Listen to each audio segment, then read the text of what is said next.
Welcome back, everybody, to another lecture here in History 1302. And today the topic that we'll be covering is that of the origins to the Second World War.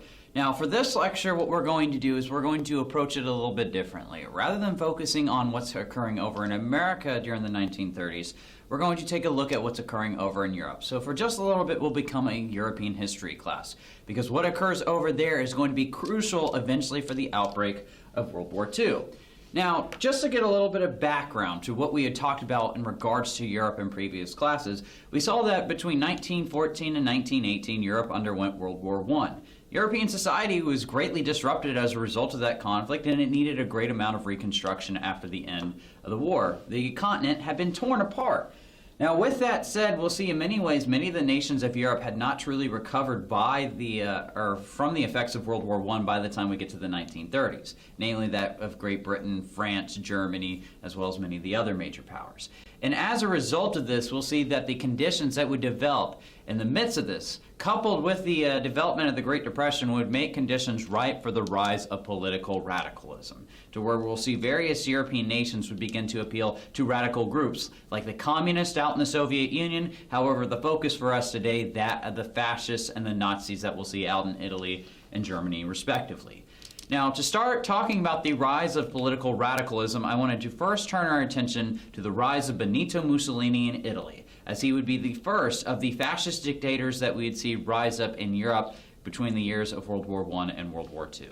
Now, Benito Mussolini would be the first of the fascist dictators that we'd see rise during this period. Now, before we start talking about the rise of Mussolini, I do want to define that term fascism. What is it? Especially since we often hear about it within the American political atmosphere and being thrown around quite a bit today. Now, fascism in its most basic form is basically going to be a totalitarian government where you'll have a dictator who promotes the idea of nation and race, typically, over the good of an individual. It does not promote individualism like what you would see with a democracy. And also, unlike a democracy, we'd see at the head of this government, as mentioned before, would be a dictator who would use brute force to ensure that there was no disagreement with the government, and oftentimes they will, actually all the time, we'll see that they would outlaw all other political factions, and they would use brute force as well as propaganda to ensure that the regime would remain in charge. Now, the first of these regimes that would rise to power would be that of Mussolini in Italy. Now, Italy itself, it had fought on the side of the Allies during World War I. However, the First World War had proved to be relatively costly for Italy, and we'd see in the years afterwards, Italy would be rocked by a series of strikes as well as widespread unemployment. And because of these economic conditions, we'll see when individuals like Mussolini promised to restore glory back to Italy, as well as restore the glory of the Roman Empire, we'll see that he would prove to be very attractive. By 1922, Mussolini would stage a coup to where he would march on Rome. From here, he would then be asked by the King of Italy to create his own government, from which he would create his own government and outlaw all other political parties. Now, from here, Italy itself will become the model for fascism for groups like Hitler over in Germany, and a little bit later on, Francisco Franco, that I'll briefly mention, that we'll see rise over in Spain. Now, initially, when Mussolini rises to power, we'll actually see that there will be some prosperity that will return to Italy, and many people would recognize this prosperity and begin to further support his regime. However, the Allied powers didn't realize what this initially had unlocked, because we will see that there would be other dictators that would follow in the footsteps of Mussolini who would look to rise to power. And the most notable of those would be that of Adolf Hitler. Now, Adolf Hitler himself, he would begin to rise to power by the beginning of the 1920s. Germany, very similar to Italy, was greatly impacted by the end of World War I. Its society had effectively been dismantled. We'd see that they had a new government system in place after the Kaiser abdicated. They had a very weak government, and on top of that, we see that the German nation was undergoing revolution in 1919. Now, by the beginning of the 1920s, the regime in power would be that of the Weimar Republic. However, we do see that there were a great amount of Germans who were very discontent with the post-war world, one of them being Adolf Hitler. Now, Hitler himself had been a soldier during the course of World War I, and he had subscribed to the stabbed in the back myth, to where many German soldiers believed they were on the verge of victory, but a group of cowardly politicians, namely, as we'll see a little bit later on, Hitler would personally blame the Jews, pull Germany out of the fight before they could achieve ultimate victory. And as a result, very similar to Mussolini, Hitler would look to restore the glory of Germany and appeal to the German people in a very fascist, but more so what's called a Nazi tone. Now, with Hitler, he would join the Nationalist Socialist Workers' Party of Germany, or better known as the Nazis Party, and this is where he would begin his rise to power. We'll see by 1923, after Mussolini had successfully staged his own coup in Italy, Hitler would then try to stage his own coup in Munich. However, this would fail, he would be arrested, but while in jail, this is where Hitler is going to begin to evolve his radical ideology that has become known as Nazism. Now, Nazism is very similar to fascism, but we'll see that it'll play more of a tone, especially on race, and the idea of the superiority and what Hitler called the Aryan race. This is where we'll start to see that he would have a particular disdain for Jews, basically calling them the scum of society and calling for them to be systematically exterminated, which we'll see take place over time. Now, from here, after he publishes his Mein Kampf, which is a book he publishes called, or translated from German called My Struggles, he will be released from jail by the end of the 1920s. However, he's not going to be able to rise to power immediately.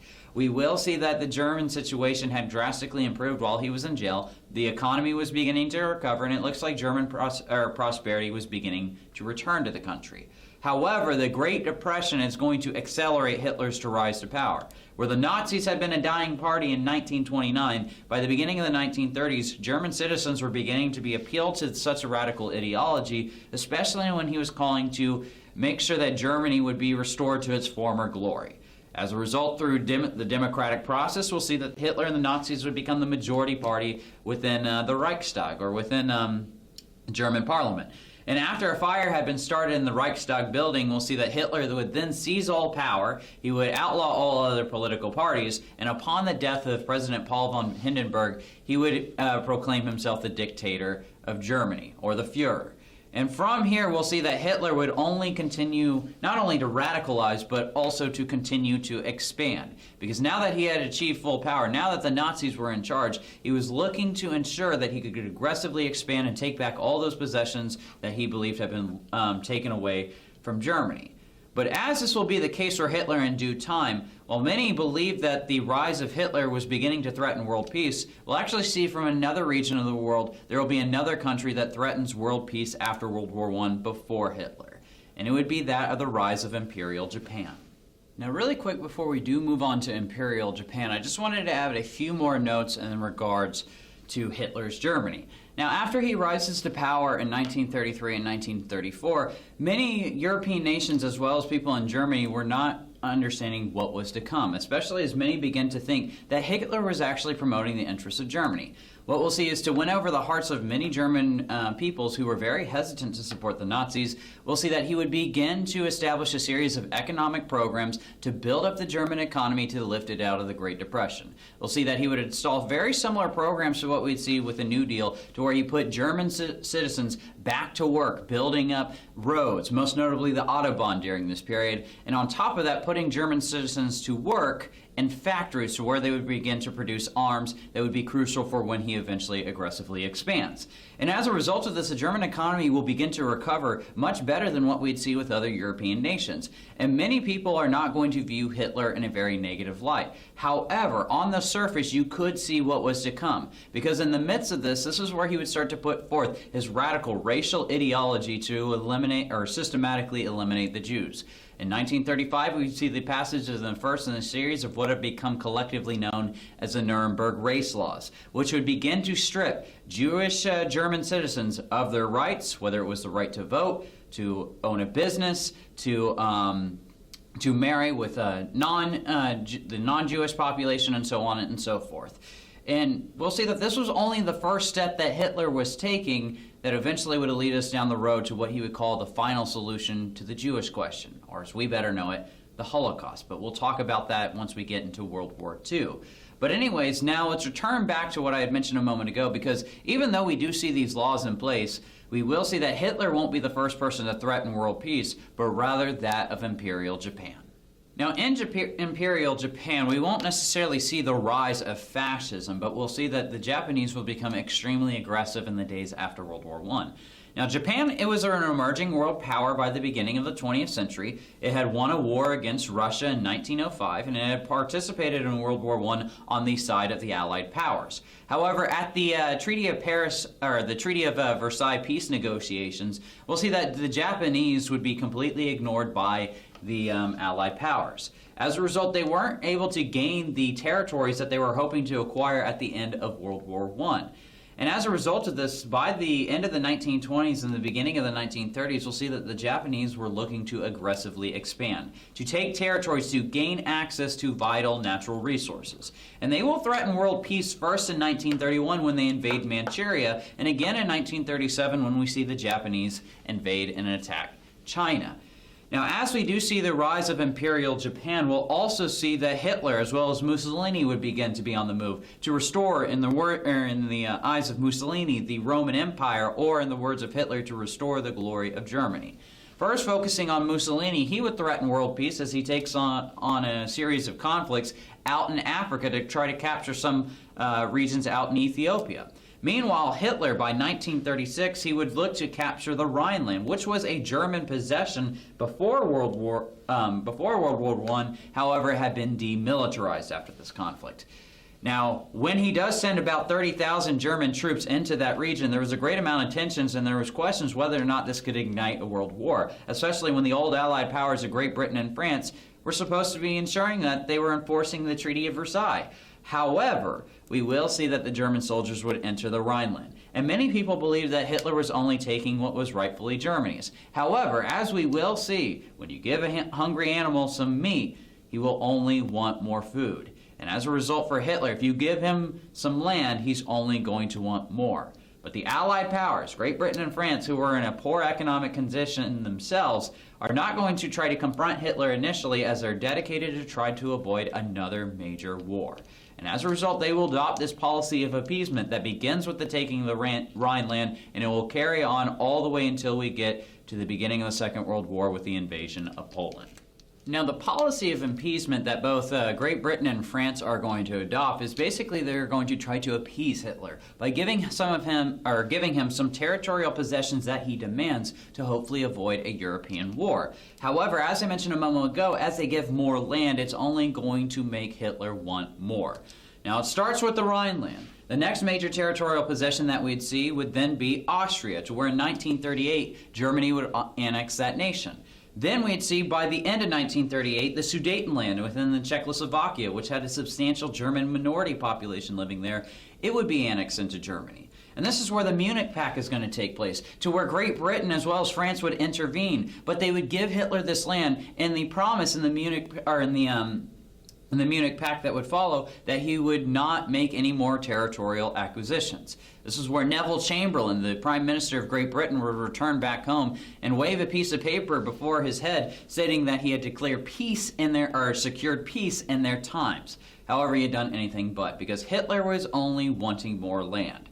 After this, we'd see by the beginning of 1939, as he began to set his sights on the port of Danzig in northern Poland, he's going to then take over the rest of Czechoslovakia.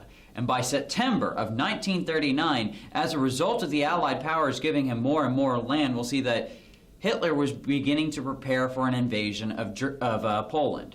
However, by this point, both Great Britain and France, while they had made so many territorial concessions over to Hitler, we will see that they finally make a stand, stating that if Germany were to invade Poland, both Great Britain and France would attack or declare war on Germany.